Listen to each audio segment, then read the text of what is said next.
How's it feel, man? Any celebrations last night? Yeah, it was really special. I mean, first off, like to get picked second overall, to feel wanted like that, to have a team like Seattle picking you. I mean, the whole thing, it's wow. It's a special feeling. When I was young, when I was watching rugby, it was always St. Mary's. My dad worked there, he played there. And so I just thought that was the highest point of rugby. And then with the MLR coming into it, seeing not only my brother, but a bunch of St. Mary's alumni be successful, it was just like, that's the next step. That's where I want to be. It's really, really cool. And just for the competition, obviously I'm pretty competitive, so I want to try to strive to play at the highest level. Welcome to US Rugby Happy Hour. Unfiltered interviews with the biggest names in American rugby. The Chicago Hounds cap off a perfect season. And Team USA make history in Paris. USA Rugby is heading to Australia. Get ready. Pour yourself a drink. Pull up a chair. Let's go. Hello and welcome to US Rugby Happy Hour. Fitzy's fixing his face up. If you watch this on YouTube, he's prepping himself. You're looking good, Fitzy. How are you? The kids are back at school, so I'm pleased as a clam. Is that a phrase? Happy as a clam. Yeah. All right, you're changing your clothes, right? It looks like you've been shaved in like 3 weeks. Well, I was in Alaska a couple weeks ago. Oh, that's so true. I was trying to look the part of like a burly dude, but out in the bush. Yeah. Listeners, in just a minute or so, we have we're obviously talking about the draft from last night, but we have number 2 overall pick Solomon Williams and number 6 overall Mario Storti joining us to talk about the draft and what's ahead for them. Fitzy, it's 7th draft overall last night, 3 rounds of players, a much smaller selection this year. So I really think I even think the 2nd and 3rd rounds are stronger than they usually have been because of the smaller amount of drafts. But your overall thought, Fitzy's, on the draft? Yeah, I think if any young sports fan, the thought of hearing your name being called in a draft, first, second, or whatever is a pretty cool experience. And obviously it's a little bit different than some of the other leagues. But if I was still playing any sport at a high level, I would love to have been drafted by any team. So I think it's just a neat process, and glad that MLR can continue to do it. Well, I drafted myself in an NFL league a number of years ago because it was someone with my name on the bench for, like I think it was the Chargers. So I had to draft him. All right, let's do this. We got lots to talk about. Let's do the usual introduction. And now, the 2nd overall pick of the 2026 Major League Rugby Draft. Welcome to the show, a scrum half out of the University of California, Berkeley, Solomon Williams. There he is, guys. Hello. Man, I love that song. That's awesome. We'll send it your way so you can put it on your pre-match playlist or something. I might have to. Solomon, how are you? Welcome to the show. Thank you very much, both Bill and John, for having me. Super excited. Always watch these podcasts, these videos. So to be on it now, it's very grateful. So I appreciate it. Well, we appreciate it. There'll be a quiz later on previous episodes. Just to make sure. Don't do that to me. Well, let's get into it, Solomon. 2nd overall pick. How's it feel, man? Any celebrations last night? Yeah, it was really special. I mean, first off, like to get picked 2nd overall, to feel wanted like that, to have a team like Seattle picking you. I mean, the whole thing, it's just, it's wow. It's a special feeling. And then to have my family and a couple of my friends there yesterday, it was cool. It was a special moment. So yeah.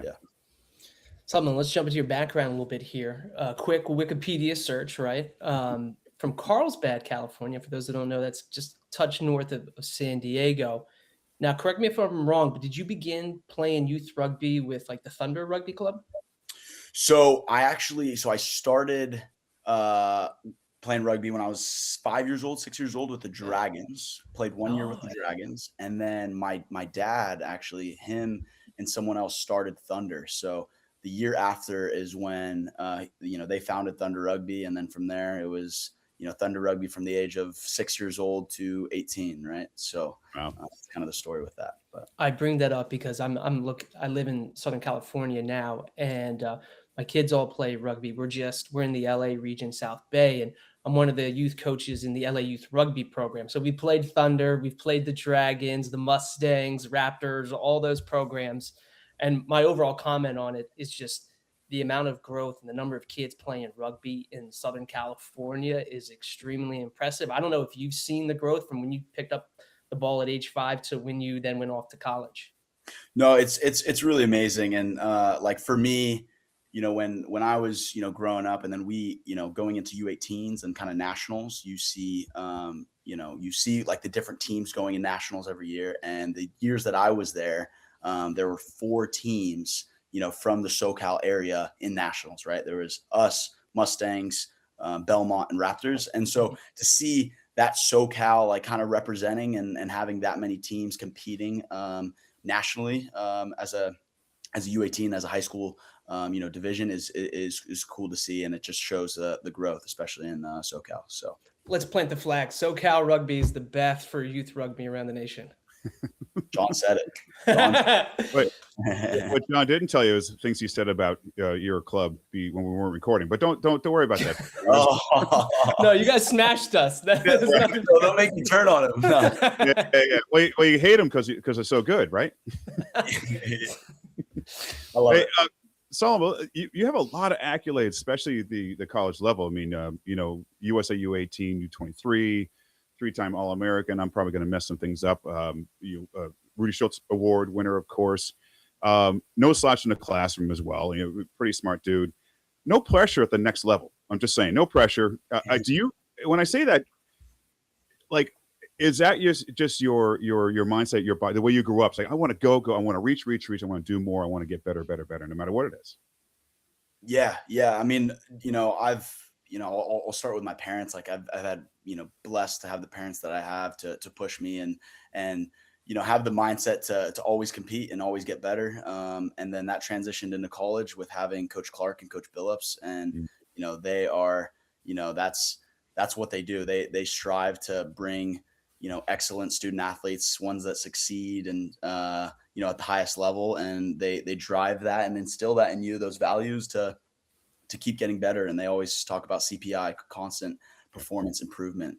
So, to have, for me, leaders and people I look up to like that, my parents and Coach Clark and Coach Billups, it's always been, I'm always trying to, look for what's next. And my goal since I was young was to, to play for the Eagles. Right. And so I want to still continue to achieve, to try to achieve that goal. And, I guess that's part of the reason why I try and work so hard. But yeah. Well, we want to touch on a little more of that as far as future aspirations internationally, test level, let's say. But let's talk about the draft process for you. What was the process like for you? Especially for those younger players who may be listening in on this, they maybe down the road, they may be in the same shoes that you're in. Talk about that process. Yeah, 100%. It was, I will say, like, just to be, perfectly honest, like I didn't know what the league would look like just with, based on teams dropping out. I know Anthem dropped out. Right. And so I didn't know if that would be the right path for me.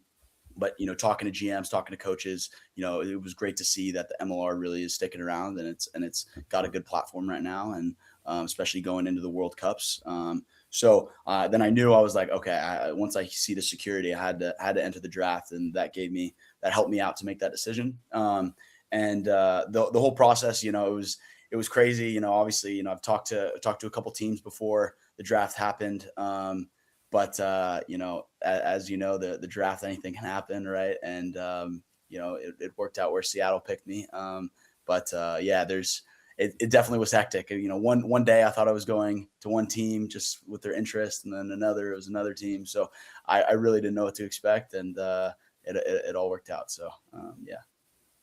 So you're joining the Seattle Seawolves. Obviously, they're a proud franchise, won a few MLR championships. Starfires is a great home ground. Sounds like they might be getting another venue in a year or two or so. But Solomon, how did it feel to go number 2 overall? And were you hoping to go number 1? To be honest, wherever I landed, I was happy to, you mentioned it earlier, John, like to get picked by any team, and, in a league like this where there's, international players all around, and, guys that you look up to when you're younger, and you're now playing in that same league, either with them or against them. So to be picked by any team, it really was, of such a blessing. My good buddy Logan, he got picked once, so happy to see him get picked. He's a beast. No, I mean, just happy to get picked in general. So, it was cool, like I said. So What can Seattle fans expect from maybe your play this season? yeah, and this will start with further conversations with the coaches and what they want out of me, and what specifically they want me to show. But I like to think I'm a threat in all aspects. I got good skills when it comes to passing and kicking, and I like to be a threat of myself as a ball carrier, right? So I don't want them to leave those pillar channels open. I'll try to take that away, but really just looking to expand my game and learn and grow as much as I can, and being in this professional environment. Great coaches over at Seawolves, Coach Steve Brett and Coach Clarkey. Really excited to see what I can learn from them, and they're incredible coaches, and so excited to expand my game and see what they have to say, what type of game they want me to play, and then go from there. And not just the coaching, but Seattle was pretty stacked. I mean, maybe outside of Chicago Hounds, I felt like Seattle had one of the strongest teams that didn't get there. But, Patty Ryan, loose forward, contingent is amazing, fly half on. So maybe talk about some of these players that you've been playing with. I'm assuming you're familiar with a lot of these players. So getting in there with the likes of them in camp, and any expectations from you? It's just like, oh, God, there's so-and-so. I can't believe I'm there playing with them. Yeah, I mean, I could go down the list, but for me as a halfback, to learn from a guy like Andre Warner, he had an incredible season last year.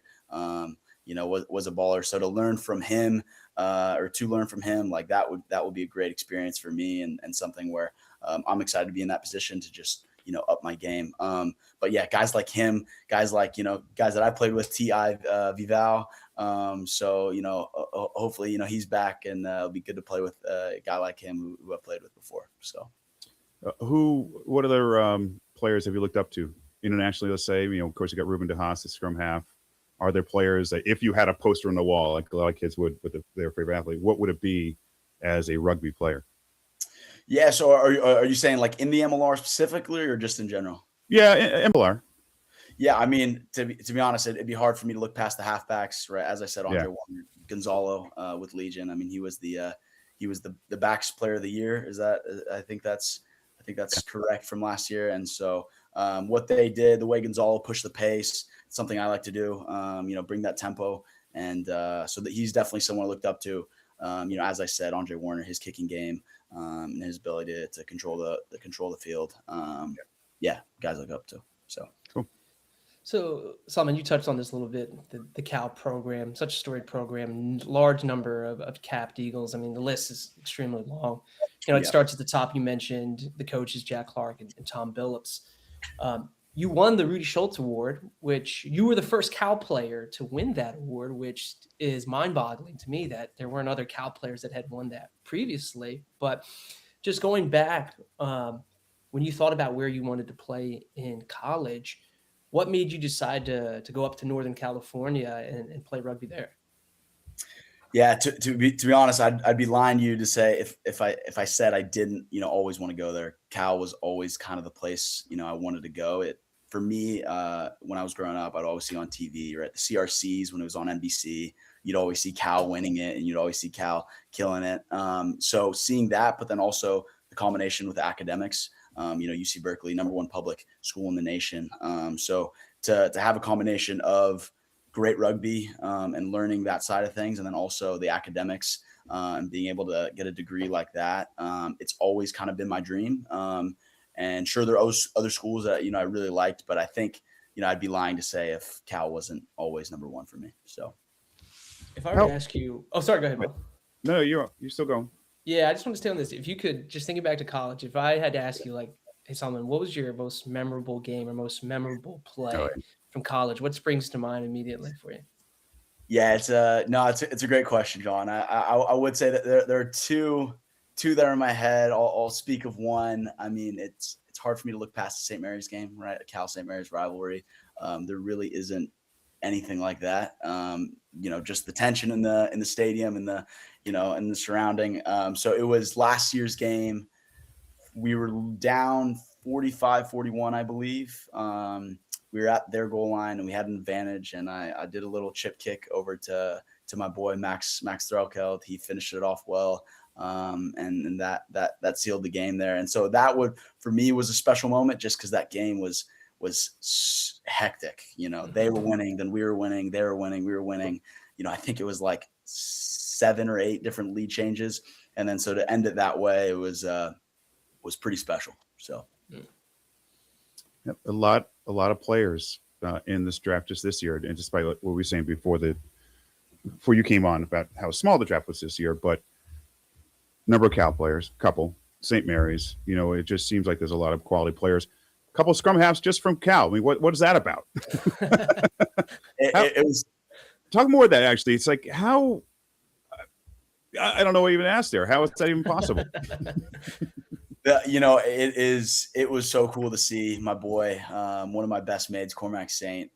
He got picked up by the Free Jacks, and so he is such a special player. I mean, he's with he's in the open squad for Canadians men's national team.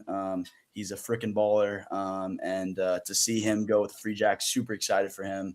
And he's such a great player, and to be able to compete with him at Cal and to learn from him, he's just such a special player. And so, it was cool to see him get drafted. So, yeah, absolutely. Let's talk about your highlight video. Almost 12 minutes long. Okay, I'm not a professional at doing. I don't know what it takes for any kind of draft videos. One of your first plays is the box kick. In your point of view, talking maybe to younger people with this answer, what goes into a good highlight video? I mean, I guess I'm still learning. I don't know all the secrets, but I guess, what I wanted to do for that was just show a little bit of everything. So show a little bit of my kicking game, my running game, my passing game. So, and defense, of course. So yeah, I guess that's a bit of everything. And then you try to put your better clips in the front end, but yeah, that's what I'd say. Yeah. I gotta say, very interesting song selection, Around the World by Daft Punk, because I wasn't quite expecting that. I was expecting, whatever the kids listen to these days. I was not expecting to hear Daft Punk. So was there some strategy behind picking that song? Yeah, it's funny you say that, because, I've always knew that song, Daft Punk. It's been a while. It's been around for a while. But this year when we went over to Army, they had these super loud speakers, like right in our ears. We couldn't even talk like 10 feet from us. This was during the pregame. Yeah. And they played Around the World while we were huddled up. And everyone, I don't know what it was, but everyone was pumped. And so that song, since then, it's always had a good feeling, for me and the boys. So, when I thought of a longer song that would take a lot of space in the highlight, I thought of that one. So, yeah. Didn't you guys pump them pretty well in that match? It was a good match with them. We did. They did get 2 yellow cards in the extra second dig there. Yeah. I love it. Yeah. Beautiful field. You both have, actually, Army and Cal have great facilities, so it's good to see.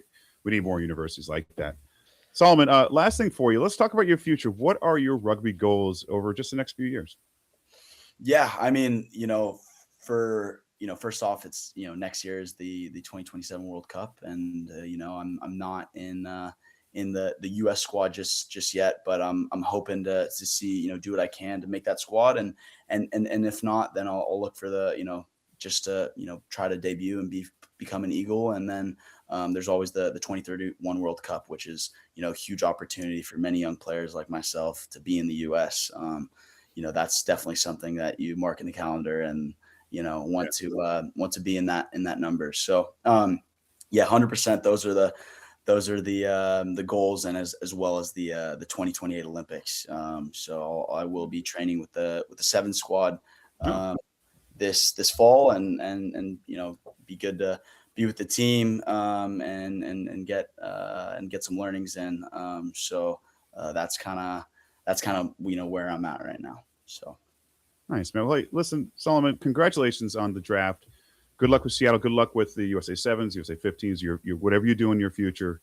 We're cheering for you, man. Good luck. Thank you, guys. Thank you very much, Bill and John. I appreciate the time, and love the questions. So thank you. All right, man. Cheers. All right. Cheers, guys. Bye. All right. Now it's on to our next guest, our second last guest of the show. And again, this is another very quality player in the draft, where I'm looking forward to seeing how he does with his prospective team this next season. And as usual, we introduce him via a tune. And now, the 6 2026 Major League Rugby Draft. Welcome to the show, a fullback out of St. Mary's College of California, Mario Storti! There he is. That is awesome. Thanks, man. How you doing, Mario? Good. How about yourselves? Great, man. All right, let's get into it, dude. Congrats Yeah. on being drafted by the Old Glory. It's the number 6 pick. Any good celebrations last night? Thank you. Went out to dinner, got a drink with my brother and my parents. So it was really nice. Try to keep it low key, but definitely excited. I mean, what's your overall feeling for you? I mean, I guess any athlete growing up wants to be drafted somewhere, no matter what sport, and you're doing it with one of your teammates with Old Glory. Yeah, no, definitely. It's super exciting. I love Nate. He's actually from out there, and I've never been to that area, so I'm really excited to go out there. And then Nate says he'll show me around. He's got all the plans and stuff like that. So we're both really excited, and it worked out really well for us. Fitzy's from there too. That's right. Originally, yep. Originally. So Mario, you're obviously your brother Eric was drafted in 2024. You guys just had dinner with the family. I mean, it's got to be an awesome feeling to be able to join, any sibling in any sport. But I guess maybe, what are you most looking forward to about playing in MLR? Yeah, I mean, when I was young, when I was watching rugby, it was always St. Mary's. My dad worked there; he played there, and so I just thought that was the highest point of rugby. And then with the MLR coming into it, seeing not only my brother but a bunch of St. Mary's alumni be successful, Pete Lepetti, Billy Halu, all these guys, it was just like that's the next step. That's where I want to be. It's really, really cool, and just for the competition. Obviously, I'm pretty competitive, so I want to try to strive to play at the highest level. What did Eric share anything maybe during the draft process? Just maybe like what to expect about MLR or anything like that? Any brotherly love he was able to help share with you? Yeah, no, he was really good. He was a good person to always call. He pretty much just told me enjoy every moment. It goes by quick. It goes by pretty fast. Don't stress. You may think one thing, somebody may tell you one thing. Just honestly, just be there, show up, and with a smile on your face. And it was good. It was really nice. Didn't have my expectations too high, but I'm really, really fortunate to get drafted by Old Glory. Yeah. Now, obviously this interview is about you, but we just love the whole storyline behind brothers. Possibly, who knows? Not sure where Eric's going to end up playing for the same team, possibly, or in the same league. I mean, is any kind of, are you guys talking to each other at all about this? Like, listen, if we face against each other, I'm going to have to hurt you. Oh, absolutely. I mean, him and I, we, shared a room. We had bunk beds. We went through all that. So we're pretty close. People kind of mistake us for twins, which he doesn't like too much. But we're very competitive. So if we play against each other, we definitely try to hit each other a little bit extra. But just like in rugby after the game, hug mom, say what's up to dad, and it's all brotherly love after that. Who's the better player? I'm assuming you're going to say you, right? Yeah. I'll back myself always. And a bit faster than him. I always tell he's a little bit stronger. He's a little bit bigger, but I can run past him. Mario, I've noticed this. Is this a Storti thing, that the mustache, is that like a signature look for the family? Because I feel like every photo, every picture, video I've seen of the Storti family, of the guys, there's a mustache. Is that your go-to look here? The funniest part about it is my mom actually hates it. She does not like the mustache. I thought you were going to say something else different about your mom. No, just the pictures of my dad in college, and I can't really grow a beard, and so just kept it with the mustache. Did it for Movember for years, and then once I was able to actually come into place and look like a legit mustache, I was like, you know what, I'll keep this for rugby season. Did you, we talked to some other people on the show, other players that talk about growing up with siblings, like Erica Drell-Searcy, USA women's player with older brothers. They had a game, I think it was called Fight, Don't Cry. It's like Fight, Don't Cry.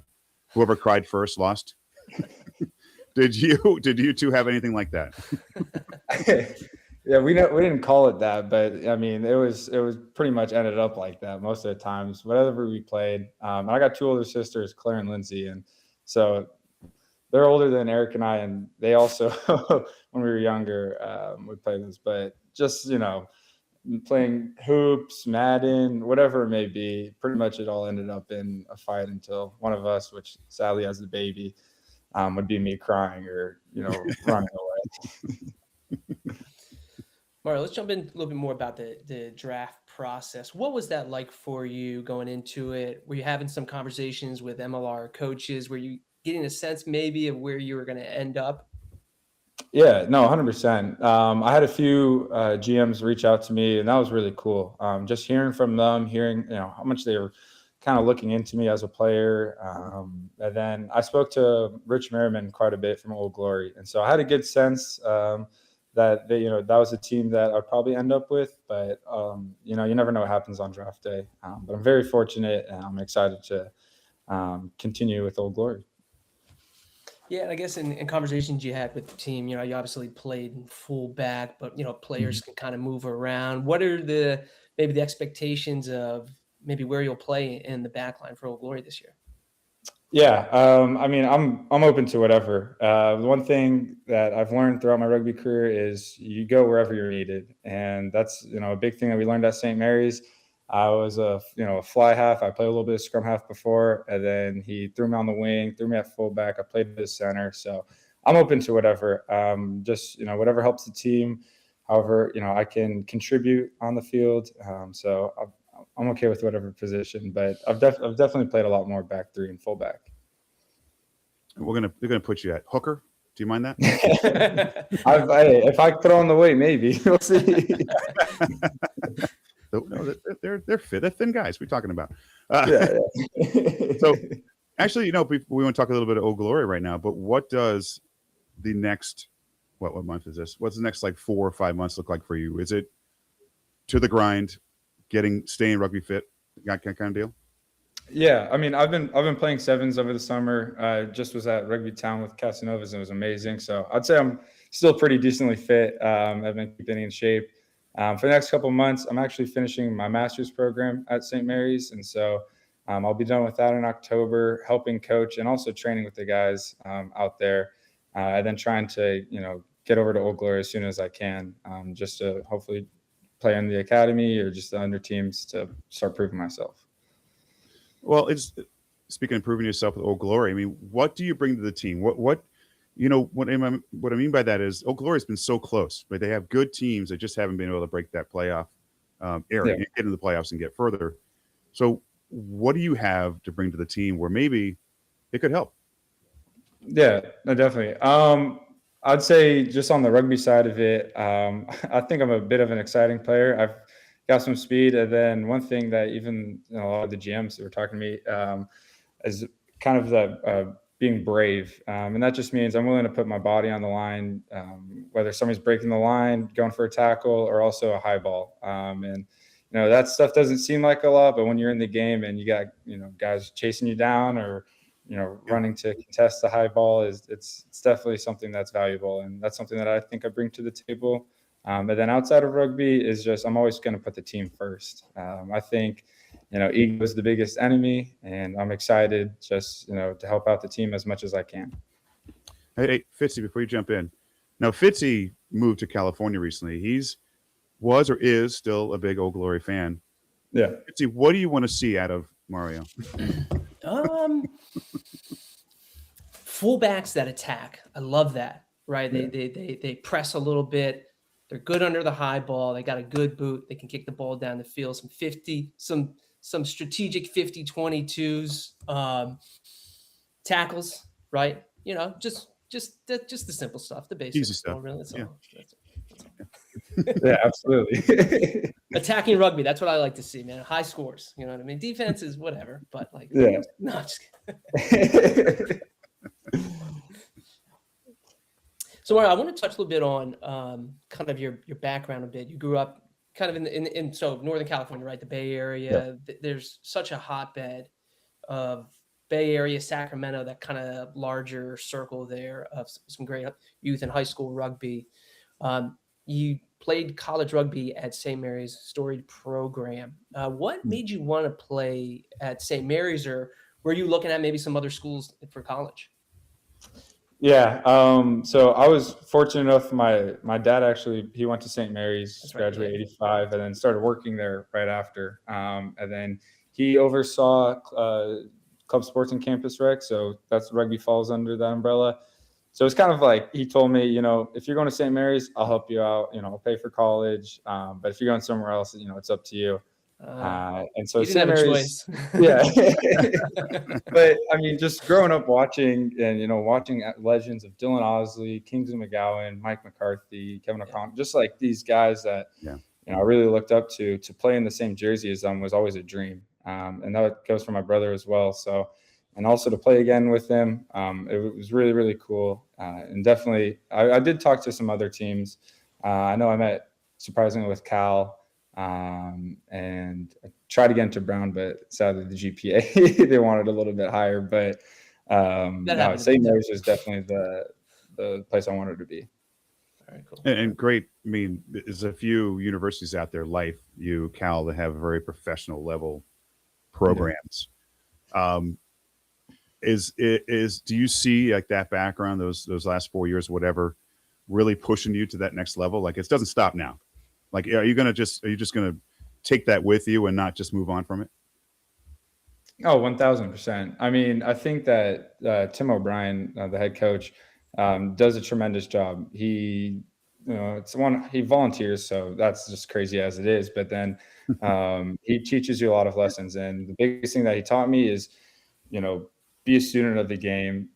Rugby is a problem-solving sport, so there's stuff's going to go wrong. Is how do you react to it?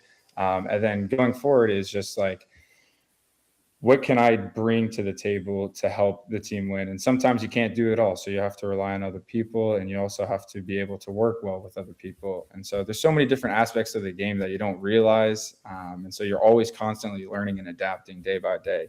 And that's definitely something that Tim's taught me. I'm bringing forward to Old Glory. Yeah. All right, here we go. Really big question for you. Okay. Boxers or briefs? No, just kidding. Don't answer.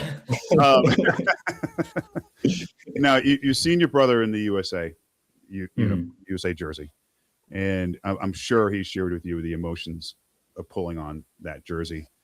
What are your aspirations? What are your future goals in rugby look like? Yeah, I mean, I think it's just try to play at the highest level that I possibly can play at, and if that's to represent the national team, that's to represent the national team.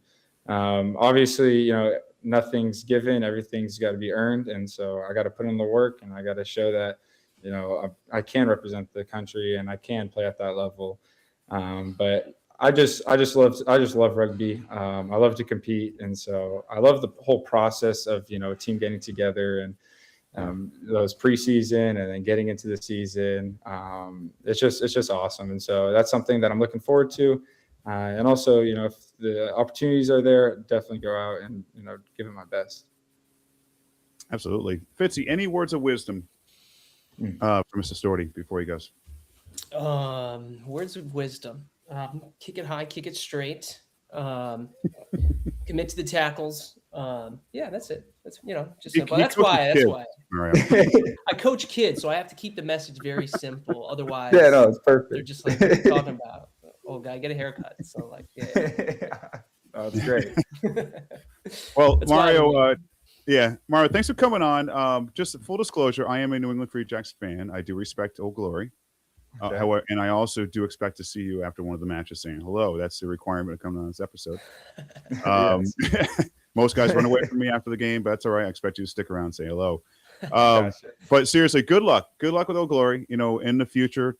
I would love to see you and your brother on the pitch at the same time, USA, Old Glory, whatever it is, that'd be amazing. But no matter what it is, good luck, and thanks again for coming on. Awesome. Thank you so much for having me. Really appreciate it. You got it, man. Cheers. Thanks, Mike. Yep. Yeah, another good one. I'm excited about that. And I think you are too, Fitzy. I hope he makes it. You don't hear about a lot of the names in drafts getting right into the lineups with their MLRs. Yeah, I didn't get into it too much, but I think one of the things that Old Glory and certainly the men's Eagles are always looking for is domestic fullback, right? Like Old Glory's has some great fullbacks, Max Schumacher, which I'm sure Mario knows well. They have Damian Hoyland, but probably moving on. And then, but it's just like feeding up to the men's Eagles, right? Always looking for some strong back three players there. So again, that pipeline is important to continue to cultivate that because you just never know what happens. Absolutely. All right, good one there, Fitzy. Listeners, please like, follow, and subscribe to this podcast, whether it's on your favorite podcast player or YouTube, and leave some comments for me or Fitzy or our guests. Maybe some guest suggestions. Why not? Leave us anything you guys want. Thanks again for tuning in. We'll see you guys next time.